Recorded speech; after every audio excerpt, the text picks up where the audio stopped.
It was in my mind to sell my gold in Los Angeles, buy goods and mules, pack across the Mojave Desert and the Colorado, and sell my goods in the mining towns. With luck, I'd show profit on my gold, and on my goods as well. Nobody ever claimed I was any kind of a businessman, least of all me.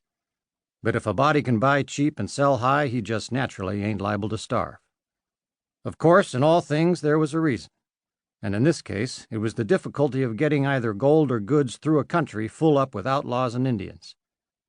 Whilst no businessman, I was pretty fair at getting from here to yonder, so I just bowed my neck and plunged in, figuring wherever a body could go, a Smoky Mountain Sackett could go. Speaking rightly, there were three kinds of Sacketts in Tennessee: the Smoky Mountain Sacketts, the Cumberland Gap Sacketts, and the Clinch Mountain Sacketts. These here last ones, they were a mean outfit, and we had no truck with them unless at feuding time, when we were always pleased to have them on our side, for they were mean men in any kind of a shindig. But most of the time we held off from those Clinch Mountain boys.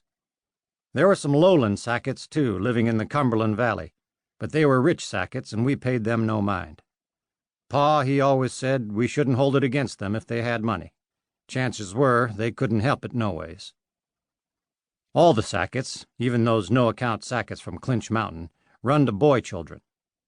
They had a saying over yonder that if you flung a stone into the brush, you'd hit a Sackett boy, and likely, although it wasn't said, a Trelawney girl. I don't know what we Sackett boys would have done without the Trelawney girls.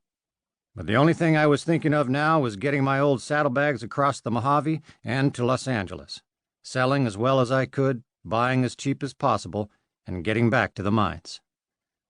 Now, when a beautiful woman or a handsome man receives attention, it is taken as a matter of course. But I was a plain man, so when this black-eyed woman started paying me mind, I checked my hole card. Not that I'd lacked for attention where women were concerned, not, at least, after they came to know me. Nor could it be said that I was downright distrustful of folks. There's a plenty of just people in the world, but the flesh is weak and man is prone to sin, especially if a woman is involved. But I was packing gold, and it came upon me to realize there is something about the presence of gold that is favorable to the breathing of beautiful women. And likely this woman, with her witch-black eyes, could see right through the leather of my saddlebags. Only I'd been storing up pleasure for myself and thinking of a time when I could set up to table and eat a hot meal I hadn't fixed for myself, and sleep in a bed, if only for the strangeness of it. And if I hightailed it out of here now, I'd miss both.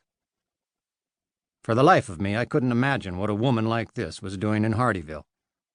By the looks of her, she had come upriver on a steamboat, for her clothes showed no dust, as they would had she come by stage or wagon. When the waitress brought my food, the black-eyed woman stopped her and asked, "Isn't it time for the stage for Los Angeles?" "Have to get them a new stage," I said. "What do you mean?" "It ain't a-comin' in." All of them were looking at me now, so I said, "Seen it back yonder." I was buttering a thick slab of bread. "He who was driving is dead, 2 holes alongside his spine. The stage is laying over in the canyon, and the horse is gone.